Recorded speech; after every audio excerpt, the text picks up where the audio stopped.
He, God said, have no fear. I am with you, hearing and seeing. मतलब इस्लाम में भी कहा गया है कि डरना नहीं है। और जब इस्लाम में दुआ मांगी जाती है तो दोनों हाथ से, दाएं हाथ से अभय मुद्रा दिखाई देता है। उसके बाद गुरु नानक जी की ओर चलते हैं।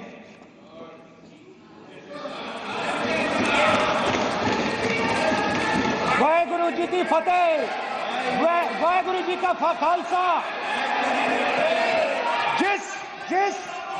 जिस धर्म पर आप हर रोज आक्रमण करते हो, गुरु नानक जी जो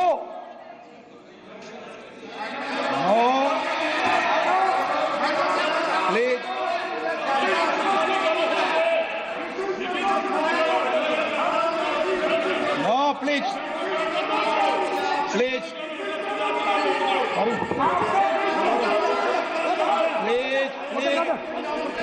माननीय सदस्य, प्लीज गुरु नानक जी के चित्र में भी हम इनको इस तरीके से पूछते हैं, आप इस तरीके से टेबल पे मत रखो। सर कहाँ रखूं सर? तरीका ठीक सर कहाँ रखूं? यहाँ रख दूं सर? आप यहाँ मत यहाँ रख देता हूँ सर।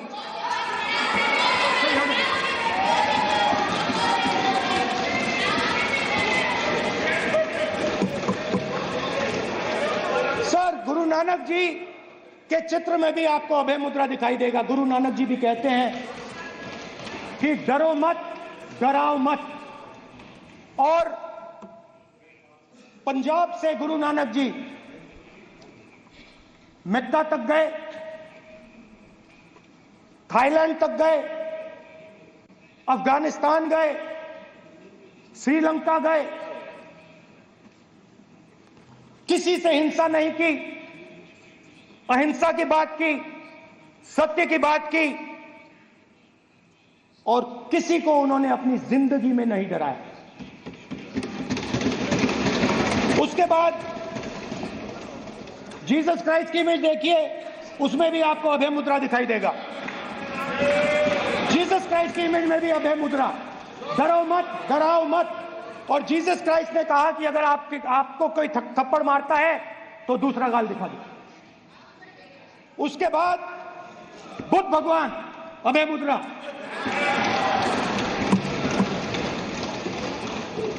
डरो मत, डराओ मत, अहिंसा। मतलब और अंत में महावीर, डरो मत, डराओ मत, अभय मुद्रा। मतलब हिंदुस्तान के इतिहास में 3 फाउंडेशनल आइडियाज हैं। मोदी जी ने अपने भाषण में एक दिन कहा कि हिंदुस्तान ने किसी पर आक्रमण नहीं किया। उसका कारण है क्योंकि यह देश अहिंसा का देश है। यह देश डर का देश नहीं है। तो हमारे सारे के सारे महापुरुषों ने अहिंसा की बात की, डर मिटाने की बात की। डरो मत, डराओ मत, डरो मत, डराओ मत। और दूसरी तरफ शिव जी कहते हैं डरो मत, डराओ मत, अभय मुद्रा दिखाते हैं, अहिंसा की बात करते हैं, त्रिशूल को जमीन में गाड़ देते हैं। और जो लोग अपने आप को हिंदू कहते हैं वो 24 घंटा हिंसा, हिंसा, हिंसा, नफरत, नफरत, नफरत, असत्य, सत्य, असत्य।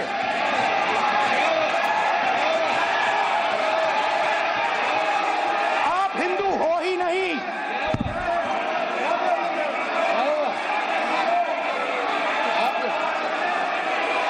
Just get me that picture of Shiva. I'm inside because of this.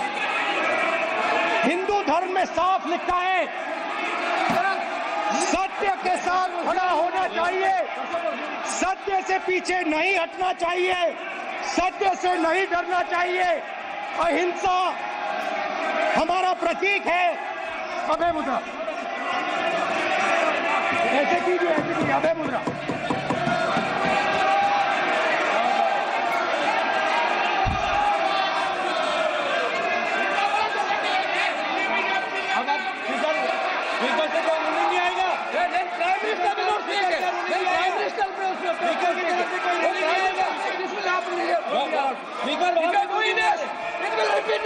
भाई भाई भाई माननीय ये आप बात समझिए, आप बात समझिए। ये इसलिए चिल्ला रहे हैं क्योंकि तीर जाके दिल में लगा है, दिल में जाके तीर लगा है, इसलिए ये चिल्ला रहे हैं। देखो चुप हो गए, देखिए स्पीकर साहब चुप हो गए सब।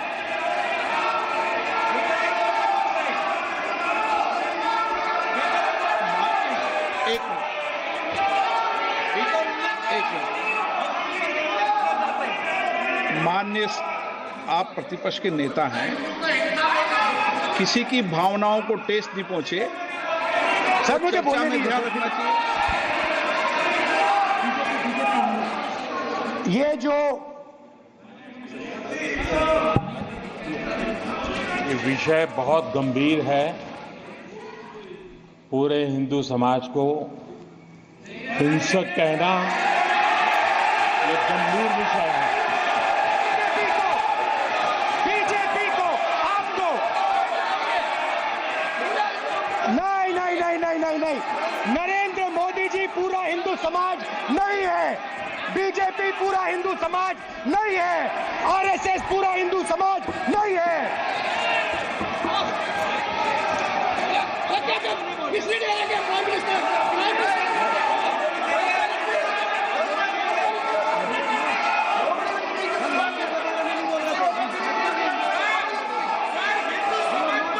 भूपेंद्र यादव जी, ये ठेका नहीं है बीजेपी का। भूपेंद्र यादव जी बोलना चाहते हैं आप? ये सब हिंदू हैं यहाँ पे, ये सब हिंदू हैं। माननीय अध्यक्ष जी, प्रतिपक्ष के नेता आज पहली बार इस सदन को संबोधित कर रहे हैं। मैं दो नियम रूल 349 और रूल 352 के संबंध में आपका ध्यान आकर्षित करना चाहता हूं। सबसे पहले तो प्रतिपक्ष के नेता को बोलने का तरीका आना चाहिए। 349 जो 12 है वो स्पष्ट रूप से कहता है शैल नॉट सिट और stand with back toward the chair. वो लगातार आपकी तरफ पीठ करके खड़े हैं, नियमों के खिलाफ है, जो उनको शोभा नहीं देता।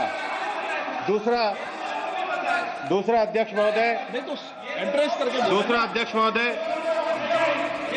महोदय आर्टिकल रूल 352 रूल 2 ये कहता है make personal reference by way of making an allegation imputing a motive to or a questioning the बोना फाइडी। इन्होंने पूरे विपक्ष के सदस्यों पे नहीं बल्कि इससे बाहर जाकर पूरे एक हिंदू समाज के ऊपर एलिगेशन लगाया है। इनकी बोना फाइड गलत है, इनके खड़े होने का तरीका गलत है। सदस्यों में तो लगाया ही है। माननीय अध्यक्ष जी,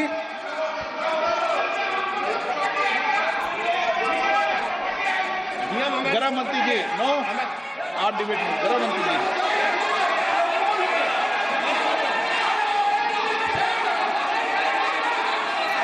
माननीय अध्यक्ष जी, शोर शराबा कर इतने बड़े वाकया को छिपाया नहीं जा सकता। विपक्ष के नेताजी ने कैटेगोरिकली कहा है कि जो अपने आप को हिंदू कहते हैं वो हिंसा करते हैं।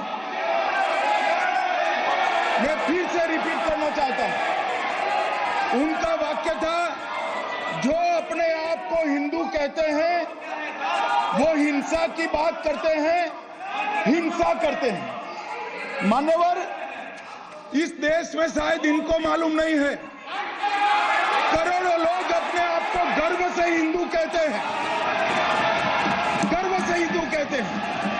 क्या वो सभी लोग हिंसा की बात करते हैं, हिंसा करते हैं? हिंसा की भावना को किसी धर्म के साथ जोड़ना और इस सदन में और संवैधानिक पद पर बैठे हुए व्यक्ति ने, मैं मानता हूं मान्यवर, उन्होंने इसकी माफी मांगनी चाहिए। मान्यवर, मैं उनको एक गुजारिश भी करना चाहता हूं कि इस्लाम में अभय मुद्रा, इस पर इस्लाम के विद्वानों का मत एक बार वो ले ले। गुरु नानक साहब की अभय मुद्रा पर SGPC का मत वो ले ले। और मान्यवर, अभय की बात तो इनको करने का कोई अधिकार नहीं है। आपातकाल में पूरे देश को इन्होंने भयभीत करा, लाखों लोगों को जेल में डाला।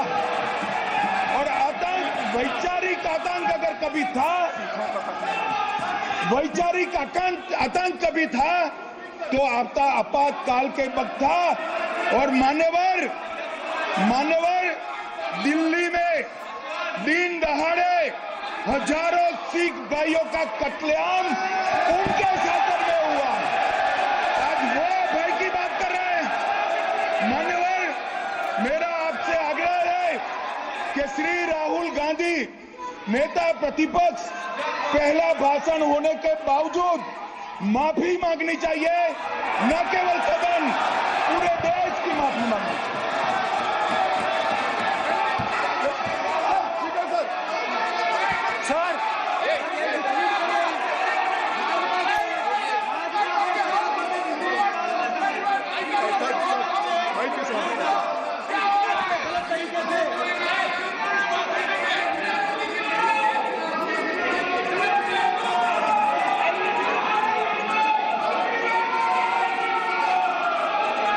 ठीक है sir.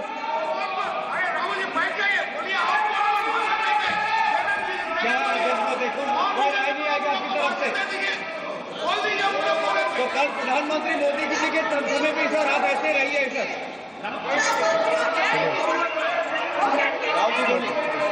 Speak until the quite.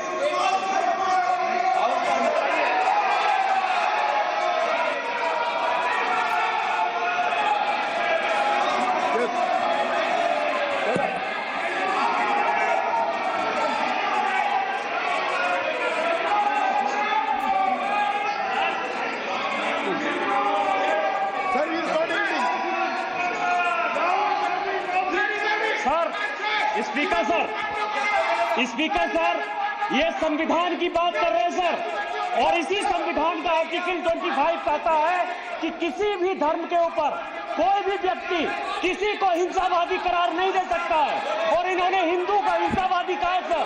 संविधान का इन्होंने अपमान किया है, संविधान की झूठी दुहाई दी है। इनको माफी मांगनी चाहिए सर। ये आर्टिकल 25 है सर संविधान का। सर, इनको माफी मांगनी चाहिए। आर्टिकल 25 जो है संविधान, और ये देश संविधान से चलता है, ये पार्लियामेंट संविधान से चलता है सर। इनको माफी मांगनी चाहिए सर। ये संविधान से ऊपर नहीं है सर। कांग्रेस संविधान से ऊपर नहीं है। आर्टिकल 25, कल्याण बनर्जी जी बताए आर्टिकल 25 क्या था? आप उनको कहिए आप लोग कहा क्या? पार्लियामेंट में आप लोग का है, आप लोग का जमींदारी है क्या? क्या समझते हो? पार्लियामेंट में आप लोग का जमींदारी है क्या? जमींदारी बिठा दी।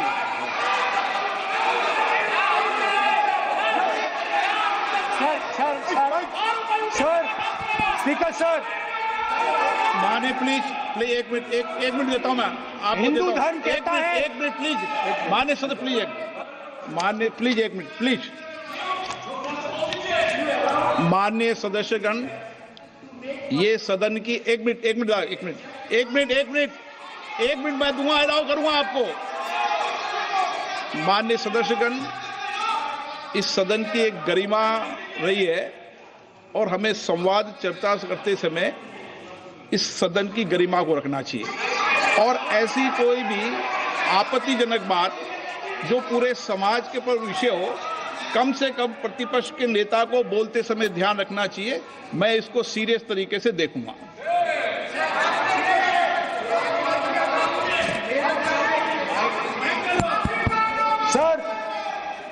अगर आप हिंदू धर्म के जो महापुरुष हैं,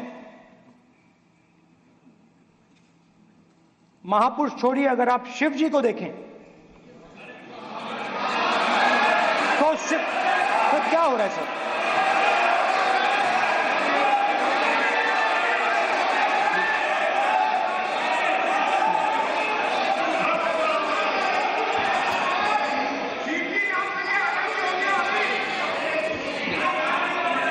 अगर आप शिव जी को देखें तो उनकी इमेज से आपको पता लगता है कि हिंदू डर नहीं फैला सकता, हिंदू हिंसा नहीं फैला सकता, हिंदू नफरत नहीं फैला सकता। और बीजेपी 24 घंटा नफरत, हिंसा, नफरत, हिंसा, नफरत, हिंसा। स्पीकर सर, कहां तक इन्होंने डर फैला दिया है?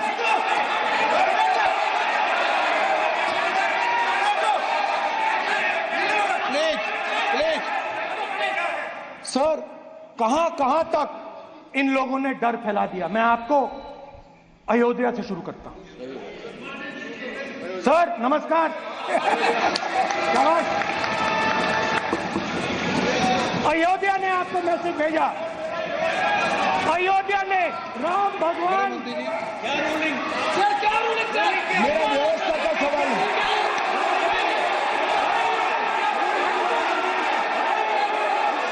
इस सदन के नियमों की पुस्तिका, इससे कुछ सदस्यों को क्या मुक्ति दे दी गई है?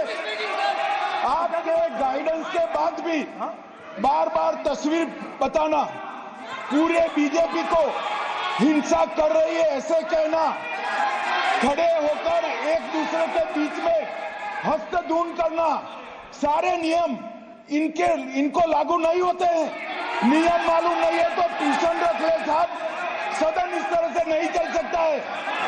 ये सदन, मेरा आपसे आग्रह है कि ये सदन ऑर्डर में रहना चाहिए, नियमों के अनुसार रहना चाहिए। ये हम सभी सदस्यों का आपसे विनंती है। ठीक है सर, एक मिनट प्लीज। माननीय सदस्यगण, आप ही किताब राम बताओ। भगवान की जन्मभूमि ने, अपेक्षा करता हूं कि अपन इसके नियम प्रक्रिया चले। नो, सब चले। नो, आपने बताया था नियम। नो,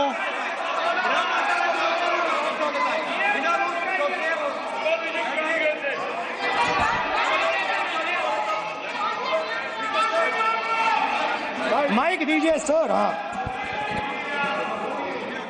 सर, मेरा सवाल है सर, इस माइक का कंट्रोलर किसके हाथ में? प्लीज बैठिए, बैठिए सर ये ऑफ होता है, प्लीज माने बैठिए प्लीज।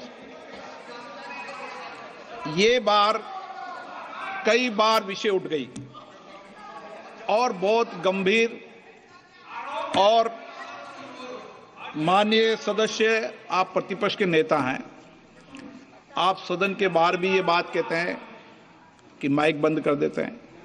मैंने कई बार आग्रहपूर्वक किया कि आसन पर इस तरीके का आरोप नहीं लगाए। नो प्लीज, बात सुनिए। आसन पर सभी दल के, प्लीज, आसन पर सभी दल के लोग बैठते हैं और सभी दल के लोग सभापति तालिका पे हैं, और सब जानते हैं कि एक व्यवस्था होती है, जिस भी माननीय सदस्यों को आग्रह किया जाता है बोलने का वो बोला जाता है, और जिसको आग्रह नहीं किया जाता उसका माइक चालू नहीं होता। आप बोलने के लिए खड़े, आपका माइक कभी बंद नहीं हुआ, कभी बंद नहीं हुआ।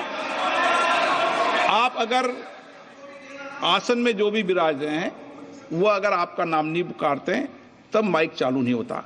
ये व्यवस्था हमेशा इस सदन की रही है, पुराने में भी और नए में भी। कभी आसन पे व्यक्ति पर माइक का कंट्रोल नहीं होता। दूसरा, माननीय प्रतिपक्ष के आप नेता हैं और आपसे ये अपेक्षा की जाती है कि आप लोकसभा की प्रक्रिया का संचार नियम का पालन करें, संविधान की जो व्यवस्थाएं दे रखी है उसकी पालन करें, और सदन में बोलते समय किसी भी धर्म को के ऊपर ऐसा आक्षेप नहीं करें जिससे पूरे देश के अंदर विषय पैदा हो। यह आपसे अपेक्षा की जाती है। सर, मैं बिल्कुल आपकी रिस्पेक्ट करता हूं स्पीकर सर, मगर मेरे भाषण के बीच में सच्चाई ये है कि माइक ऑफ हो जाता है। मैं क्या करूं, हो जाता है वो। अब आपने देखा मैंने अयोध्या शब्द यूज किया और माइक ऑफ हो गया। नो, अरे ये प्रधानमंत्री मोदी जी के टाइम में आधा आधा कह रहा है क्या? तो अयोध्या ने राम भगवान की जन्मभूमि, प्लीज ब्रदर, राम भगवान की जन्मभूमि ने बीजेपी को मैसेज दिया, और ये आपके सामने मैसेज बैठे हुए हैं। मैंने इनसे पूछा, कल कॉफी पी, इनसे मैंने पूछा बताइए ये हुआ क्या। बीजेपी ने राम मंदिर का इनॉग्रेशन किया, बोलने दीजिए, राम मंदिर का इनॉग्रेशन किया। अरे भाई आप हार गए, उसको करिए। नाम बोलने की कोई जरूरत नहीं, मैं भाषण दे रहा हूं, आप नहीं दे रहे हो। मुझे बोलना है जो बोलना है, मुझे नाम लेने की कोई जरूरत नहीं, मुझे जो बोलना है मैं बोलूंगा। तो अयोध्या ने मैसेज दिया और मैंने इनसे पूछा कि हुआ क्या, और इनका जवाब आया। मैंने उनसे पूछा कि आपको कब पता लगा कि आप अयोध्या में जीत रहे हो, और आपने कहा पहले दिन से मुझे पता था। सही बात। और मैंने कहा ये क्या हुआ, उन्होंने कहा राहुल जी अयोध्या में एयरपोर्ट बना,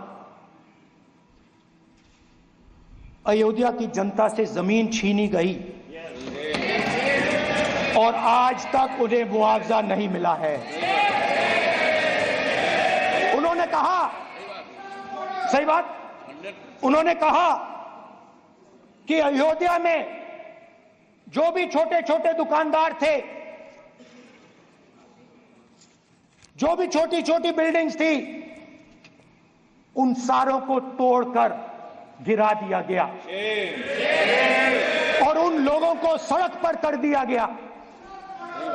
इन्होंने यह भी कहा कि अयोध्या के इनॉग्रेशन में अयोध्या की जनता को बहुत दुख हुआ, क्योंकि इनॉग्रेशन में अदानी जी थे, अंबानी जी थे, मगर अयोध्या का कोई नहीं था।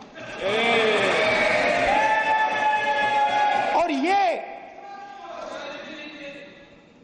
कारण था कि अयोध्या की जनता में, उनके दिल में नरेंद्र मोदी जी ने भय डाल दिया। उनकी जमीन ले ली, उनके घर गिरा दिए,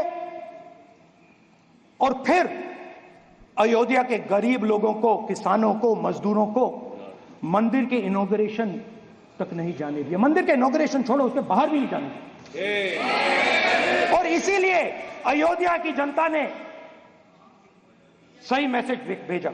अच्छा, इन्होंने मुझे एक और बात बोली, 3 बार इन्होंने कहा कि 3 बार नरेंद्र मोदी ने टेस्ट किया, 2 बार क्या मैं अयोध्या से लड़ जाऊं, और सर्वेयर्स ने कहा अयोध्या में मत लड़ जाना, अयोध्या में मत लड़ जाना, अयोध्या की जनता हरा देगी। और इसीलिए प्रधानमंत्री वाराणसी गए और वहां बच के निकले। तो अयोध्या की जनता को डराया, पूरे देश को डरा दिया। मैं आपको बताता हूं, आज सुबह में आया, राजनाथ सिंह जी ने मुस्कुरा के मुझे नमस्ते की और मोदी जी बैठे हैं, मुस्कुराहट नहीं, सीरियस, नमस्ते भी नहीं करते। कहीं मोदी जी ना देख लें, प्रॉब्लम हो जाएगी। वही कहानी गडकरी जी की है, सच्चाई है। अरे भाई, अयोध्या की जनता को छोड़ो, ये तो बीजेपी वालों को डराते हैं।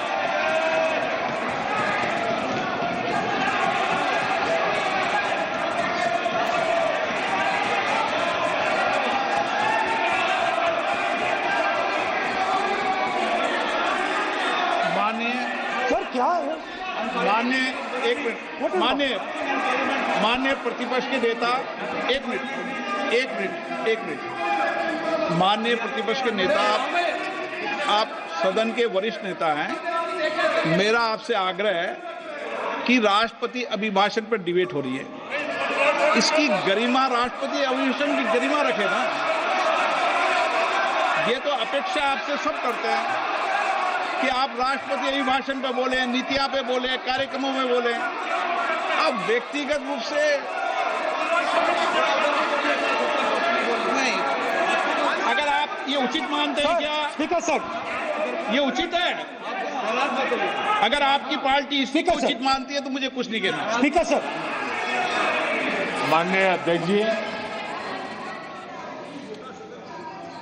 लोकतंत्र ने और संविधान ने मुझे सिखाया है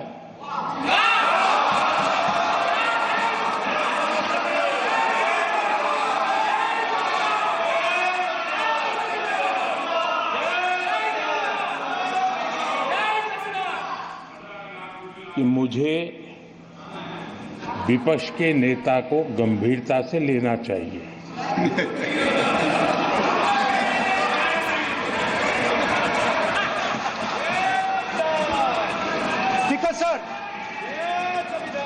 स्पीकर सर, आपने कहा कि डिबेट प्रेसिडेंट्स एड्रेस पे होनी चाहिए। ये जो मैंने किया है, अनुराग ठाकुर जी ने अयोध्या की बात की थी, अनुराग ठाकुर जी ने सनातन धर्म पर आक्रमण की बात की थी, इसीलिए मैंने ये किया है। मैं दिखाना चाहता हूं कि अयोध्या में क्या हुआ, अयोध्या की सच्चाई क्या थी। प्रेसिडेंट्स डिबेट में उन्होंने बात उठाई थी, मैंने बात बंद की। प्रधानमंत्री जी को अपनी लगी अयोध्या के बाद अपनी लगी, डर फैलाया और ऑपोजिशन का रिस्पांस एक साथ मिलकर भारत जोड़ो यात्रा, सारे के सारे ऑपोजिशन, पूरा देश एक साथ मिलकर कन्याकुमारी से कश्मीर तक चला। और जो आपने डर फैलाया,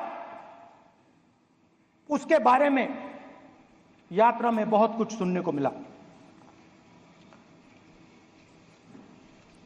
अभी तक याद है, सुबह 7 बजे, 7-8 बजे की बात थी, यात्रा में चल रहे थे। एक महिला आती है, हमारे साथ चलती है, मेरा हाथ पकड़ती है और घबराई हुई सी थी। तो मैंने पूछा क्या हुआ, वो मुझे कहती है मुझे मार रहा है, मुझे मार रहा है।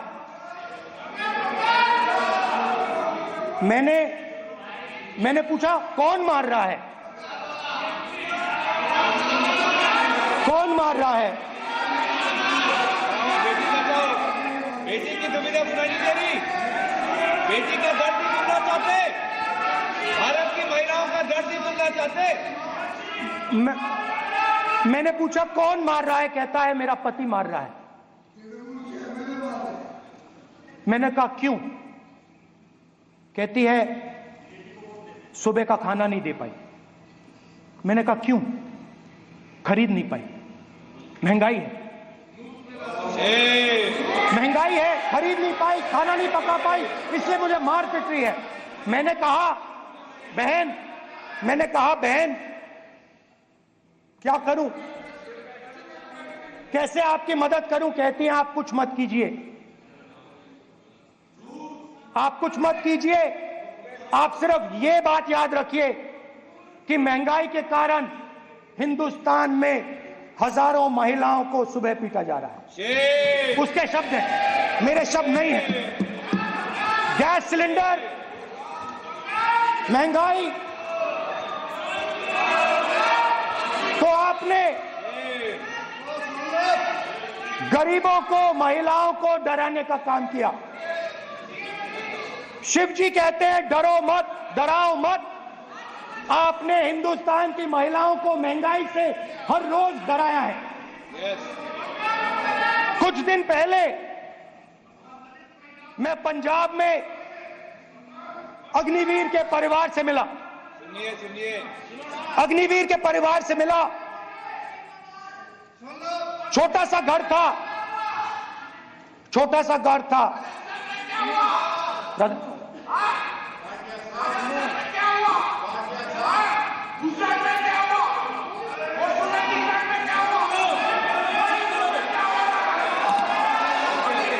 ठीक है,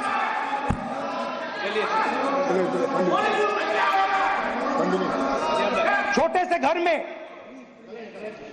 से घर में अग्निवीर शहीद हुआ, लैंडमाइन ब्लास्ट में शहीद हुआ। मैं उसे शहीद कह रहा हूं, मगर हिंदुस्तान की सरकार उसे शहीद नहीं कहती। नरेंद्र मोदी उसे शहीद नहीं कहते हैं। नरेंद्र मोदी उसे अग्निवीर कहते हैं। उस घर को पेंशन नहीं मिलेगी, उस घर को कंपनसेशन नहीं मिलेगी, शहीद का दर्जा नहीं मिलेगा। और बेचारे बैठे हुए थे, 3 बहनें थी, एक साथ बैठी हुई थी, रो रही थी। आम जवान को पेंशन मिलेगी, जरूर दुख होगा, मगर हिंदुस्तान की सरकार आम जवान की मदद करेगी। मगर अग्निवीर को जवान नहीं कहा जा सकता। अग्निवीर यूज एंड थ्रो मजदूर है। और आप उससे कहते हो, उसको आप 6 महीने की ट्रेनिंग देते हो, 6 महीने की ट्रेनिंग देते हो। दूसरी तरफ चाइना के जवान को 5 साल की ट्रेनिंग मिलती है, राइफल लेकर उसके सामने खड़ा कर देते हो, उसके दिल में भय